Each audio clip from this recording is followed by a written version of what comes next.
right, former Speaker of the House Newt Gingrich, he joins us from Illinois, the scene of this coming Tuesday's big primary. Nice to see you, Mr. Speaker. Good to be with you.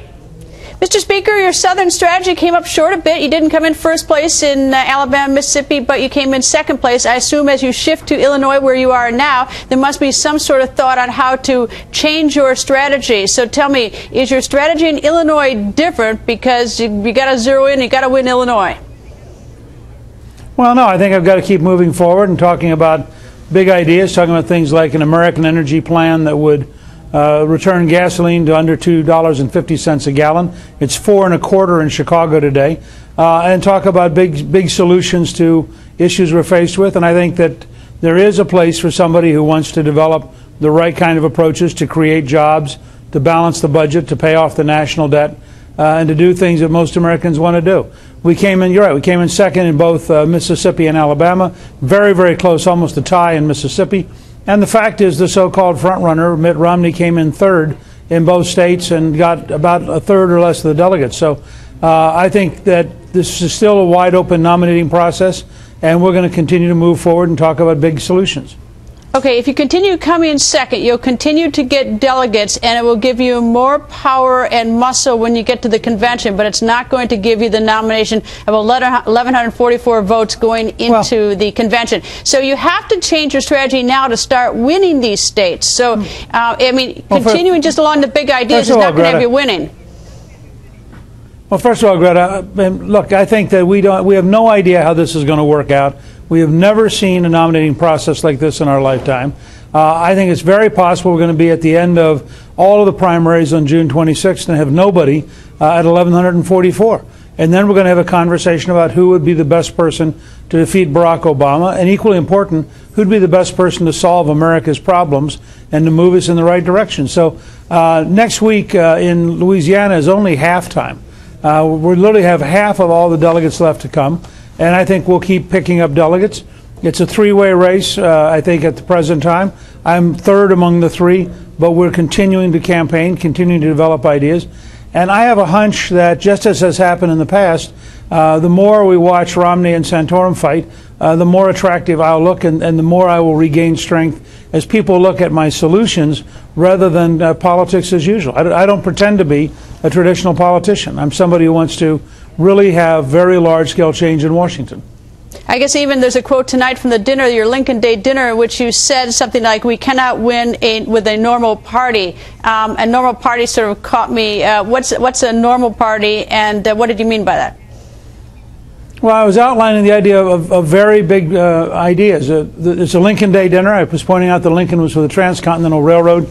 He had always been involved in science and technology. He's the only American president to actually have held a patent.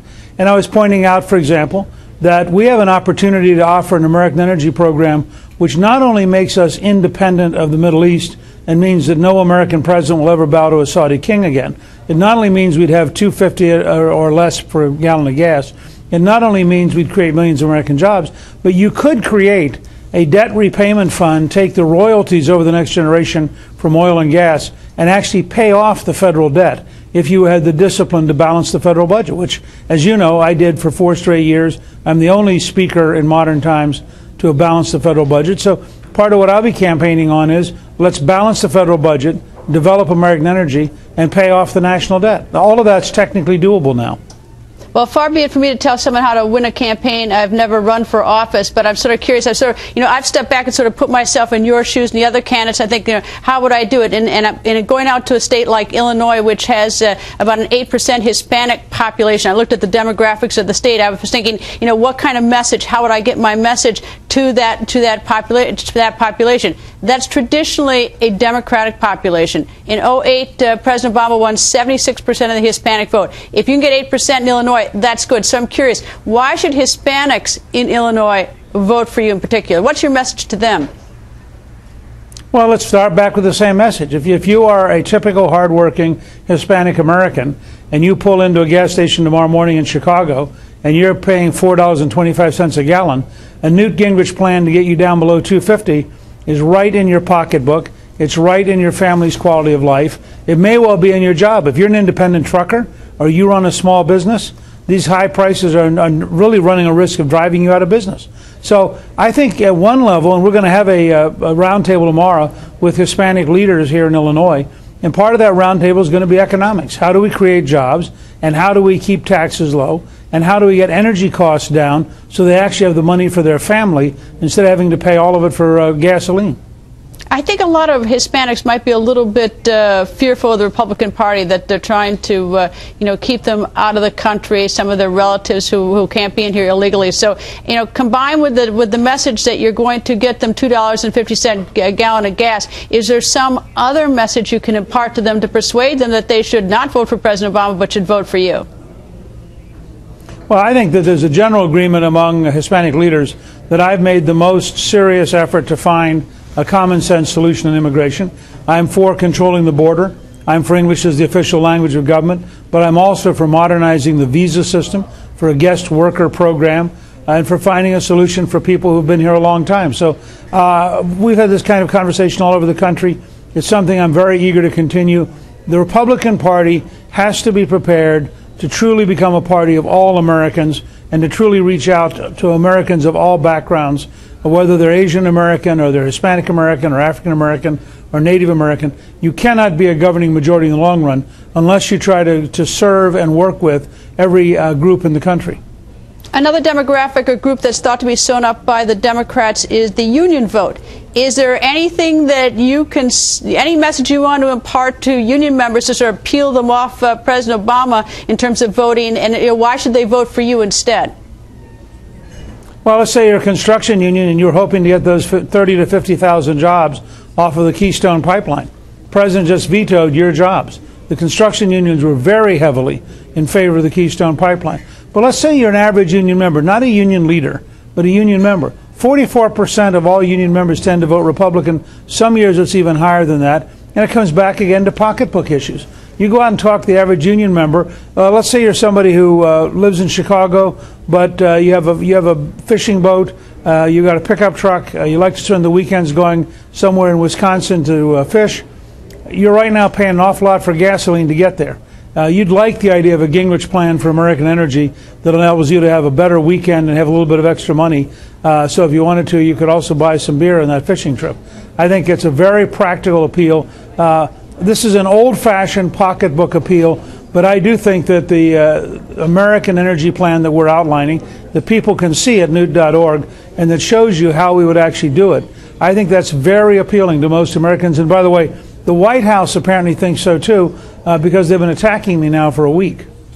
In terms of economics and jobs, that's a very important part of this election, we're told, but also some of the social issues.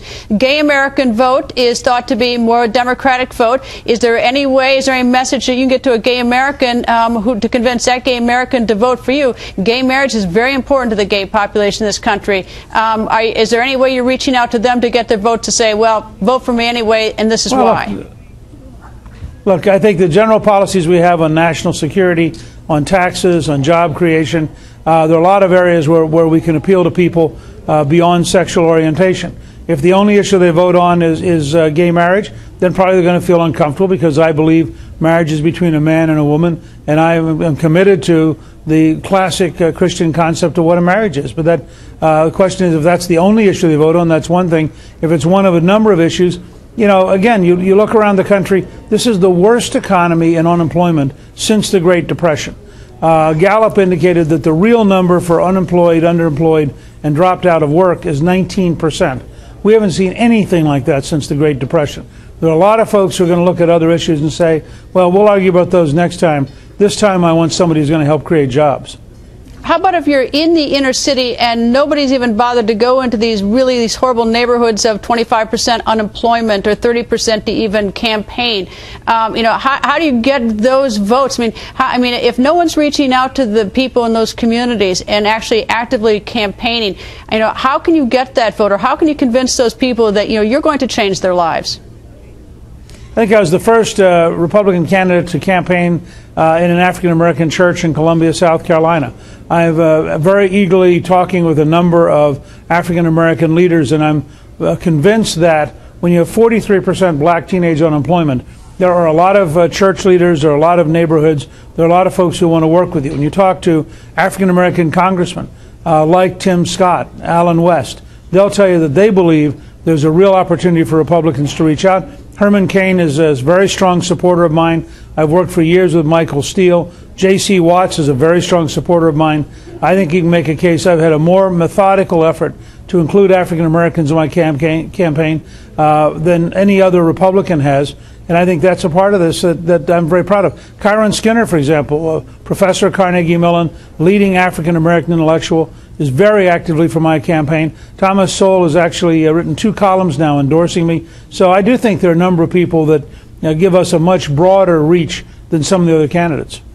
You know, I know that your time is limited. Every candidate's time is limited. But I have yet to, I've been sort of monitoring this. I haven't seen one Republican candidate, and I have not seen President Obama go into these inner cities in the last 2 years and talk to these people in the inner city whose unemployment rate is so dreadfully high and have that conversation. And they're not going to the town hall meetings. They're not watching cable news, and they really are sort of excluded from the process. Why don't you come with me and let's do that? You know, when I was Speaker of the House, we had town hall meetings in Washington, D.C. I think I'm the only speaker to go and have town hall meetings in Washington, in local schools, inviting local neighborhoods to come and talk. It worked very well. You can ask Donna Brazil, who was part of it. It was a very effective program, and I think people felt that there were things we did that helped improve the economy of the District of Columbia that had a genuine direct effect on people's lives. All right, Time Magazine reporting tonight that Representative Ron Paul's campaign has, quote, sent discreet signals to Camp Romney that the key to Paul's shop can be had for the right price. Any thoughts on that quote from Time Magazine? I have no idea, but the way you just read it, it strikes me as probably true. I mean, I don't know what right price means. Whether that's a policy question or a personnel question, or having him over for lunch some Sunday. I mean, who knows? But conceivably, Congressman Paul's indicated a pretty good bit of reasonableness this year. Maybe he has decided that he wants to help make Romney inevitable. Certainly, Ron Paul's endorsement will be a huge boost to Governor Romney. It'll be interesting to see exactly what Governor Romney agreed to get that. You notice I didn't ask the question of whether you're going to get out. I've heard your answer, so I'm not going to bore you to death with asking that question. But I am curious. I was very proud of you. Yeah, I know. This conversation that you say that's going to happen sometime in June, explain it. What is? I mean, who's going to be there at this conversation, and how is it going to unfold? I think the American people will be. The key question is simple: can Romney actually win the nomination on his own by the end of the primaries, or does he fall short? If he falls 30, 40, 50 votes short, he'll get the nomination. But if he's 150 or 200 votes short, I think it's very possible you're going to have a wide open convention. That would start literally a conversation in late June. There's 60 days before the convention actually occurs. I think it would be the first electronic conversation we've ever had, and you really would have a people's convention in many ways with an amazing amount of interest, an amazing amount of involvement. So we don't know yet. I mean, I think the odds are probably even money. Certainly, it looks like Governor Romney is having a much harder time locking down the nomination than they thought they would. And I think that we'll have to wait and see how it evolves. All right, you're in Illinois. Do you intend to dispatch your wife to Wisconsin, her home state, because that's a very competitive and a very important state? Is she going to lead the campaign for you there? Greta, you know Callista very well. The idea that I would dispatch her anywhere is hopeless. I am going to ask her if she'd be willing to go and campaign in her home state, and I think she's probably going to. And I think she'll be very effective. And I have a son-in-law, Paul Lubbers, who's from Sheboygan, and I'm going to ask him. But I'm not able to dispatch either of them because I lack dispatching power. Well, here's the tip. No one wins the Wisconsin primary without wearing a cheese head, so good luck. Good luck getting that on Callista. I might wear one. There's no hope that she will. Anyway, Mr. Speaker, thank you, sir. Come to Wisconsin with us. I might. Thank you.